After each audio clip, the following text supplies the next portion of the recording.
আমাদের নেতা তারেক রহমান সাহেব আমাকে ধানের শীষ প্রতীক দিয়েছেন। এই ধানের শীষ প্রতীক কার? এই ধানের শীষ প্রতীক হলো শহীদ প্রেসিডেন্ট জিয়াউর রহমানের, যিনি স্বাধীনতার ঘোষক ছিল, যুদ্ধে অংশগ্রহণ করে এই দেশকে মুক্ত করেছিল। এই প্রতীকটি হলো আপনাদের আমাদের সকলের প্রিয় তিনবারের প্রধানমন্ত্রী আমাদের মা বেগম খালেদা জিয়ার মার্কা হলো ধানের শীষ। এই ধানের শীষ মার্কা হলো আগামী দিন, আগামী 12 তারিখ যাকে আপনারা ভোট দিয়ে প্রধানমন্ত্রী করতে যাচ্ছেন বলে সকলেরই মনে হবে, মার্কা হলো ধানের শীষ। এই মার্কা ধানের শীষ আগামী দিনের সরকারের মার্কা, যে সরকার এদেশে উন্নয়ন করবে। আমরা বলতে পারি এই মার্কা হলো উন্নয়নের মার্কা। এই মার্কা হলো বারবার গণতন্ত্রকে যে মার্কা রক্ষা করেছে, সেই মার্কা হলো ধানের শীষ। এই ধানের শীষ মার্কা হলো আমাদের নেতা, যিনি বারবার মন্ত্রী হয়েছেন, জনাব এম.কে. আনোয়ার সাহেবের মার্কা। এই মার্কা হলো আসাদপুর ইউনিয়নের একজন দানবীর, যিনি বিএনপিকে এই পর্যায়ে নিয়ে আসার জন্য আসাদপুর ইউনিয়ন এবং হোমনা উপজেলার কাজ করেছেন। তিনি হলেন আমাদের আপনার সিরাজুল ইসলাম সাহেবের মার্কা। এই মার্কা হলেন আসাদপুরবাসীর মার্কা। এই মার্কা এখানে উপস্থিত মা বোনদের মার্কা। এই মার্কা হলো আমার ভাইদের মার্কা। সুতরাং এটা আমার কোনো ব্যক্তিগত মার্কা না। এই মার্কা হলো প্রথমবার যিনি ধানের শীষ প্রতীকে এমপি হয়েছিলেন, শহীদ প্রেসিডেন্ট জিয়াউর রহমানের আমলে অত্যন্ত সৎ লোক ছিল জনাব মুর্তজা হোসেন মোল্লা সাহেবের মার্কা। এই মার্কাটার প্রতি মানুষের একটা কি আছে, স্বাভাবিকভাবে মার্কার প্রতি আপনাদের শ্রদ্ধা ভালোবাসা সব কাজ করছে। এখন এই মার্কার বিপরীতে এই এলাকায় একটা মার্কা আছে, সেই মার্কার সম্বন্ধে আমি কিছু বলতে চাই না, কোন ব্যক্তি সম্বন্ধে আমি কিছু বলতে চাই না। ধরেন এই মার্কার বিপরীতে যদি আপনার একটা ধরেন জামপুরা মার্কা দাঁড়াইলো, কলা মার্কা দাঁড়াইলো, টিকটিকি মার্কা দাঁড়াইলো, ছাগল মার্কা দাঁড়াইলো, অনেক মার্কা আছে না? তাহলে ওই মার্কা কি আপনি এটার সাথে তুলনা করবেন? এই মার্কার সাথে ওই মার্কাগুলি তুলনা হবে? আগামী দিনের সরকারের মার্কা। আমার নেতা তারেক রহমান এদেশের নারীদের উন্নয়নের কথা ভাবছেন। উনি বাংলাদেশে পালিয়ে 300 ফুটে উনি বলেছেন বক্তৃতায় যে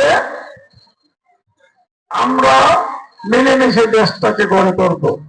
এই জন্য উনি বলছেন আই হ্যাভ এ প্ল্যান, আমার একটি পরিকল্পনা আছে। এই পরিকল্পনা আমাদের সেদিন সুয়াগাজী মাঠে কুমিল্লা 25 তারিখ আমার হাতে ধানের শীষ প্রতীক দিয়েছেন 14 জন এমপি প্রার্থীকে আপনাদের কাছে উনি আমানতকারী হিসাবে রেখে গেছেন। উনি বললেন আপনাদের কাছে আমানত রেখে গেলাম আমার এই 14 জন এমপিকে, আপনারা যদি তাদেরকে 12 তারিখে ভোটে বিজয়ী করেন তাহলে আমি আপনাদের এই কুমিল্লার উন্নয়নের যা কিছু সম্ভব সবই করবো ইনশাআল্লাহ। তাহলে আপনাদের হোমনা তিতাসও আমাকে আপনাদের কাছে আমানত হিসেবে রেখে গেছেন। এই আমানত জানে যে হোমনা তিতাসবাসী আমানতের খেয়ানত করবে না, তারা ধানের শীষ প্রতীকে ভোট দিবেন। উনি এই যে মিলেমিশে ধরবেন দেশটাকে, এই জন্য উনি গুরুত্ব দিয়েছেন নারীদের উন্নয়নের জন্য। যে একটা এই যে এখানে আসছেন, পুরুষের চেয়ে কি নারী কম? কম না।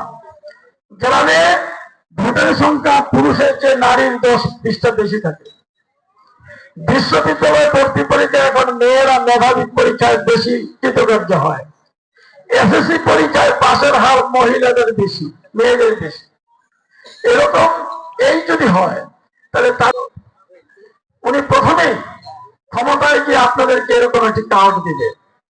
এটা নমুনা, এটা কিন্তু এই কার্ডটা হলো একটা নমুনা দেখেছে। আমরা কে দিতে যাচ্ছি আপনাদেরকে নমুনা। এই কার্ডটা আপনার ছবি থাকবে, এরকম একটা ছবি থাকবে, এরকম একটা আপনার নাম থাকবে, আপনার আইডি নাম্বার থাকবে। এটা দিয়ে আপনি প্রতি মাসে 2000 থেকে 2500 টাকা আর্থিক সহযোগিতা পাবেন সরকার থেকে। কে দিবে? সরকার দিবে। সরকার থেকে আর্থিক সহযোগিতা পাবেন এই কার্ডটি দিয়ে, এবং এই কার্ডটির মেয়াদ থাকবে আগামী 5 বছর। এই 5 বছর আপনি এই কার্ডটি ব্যবহার করতে পারবেন। 5 বছর কেন? কারণ পরবর্তী এই 5 বছর পরে তো আবার নির্বাচন হবে, সেই নির্বাচনে কার্ড তো আমরা দিতে পারবো না আপনাদের। এটা যদি আবার নির্বাচনে আপনারা আমাদেরকে বিজয়ী করেন তখন, তাহলে এই কার্ডটা আপনি পাবেন।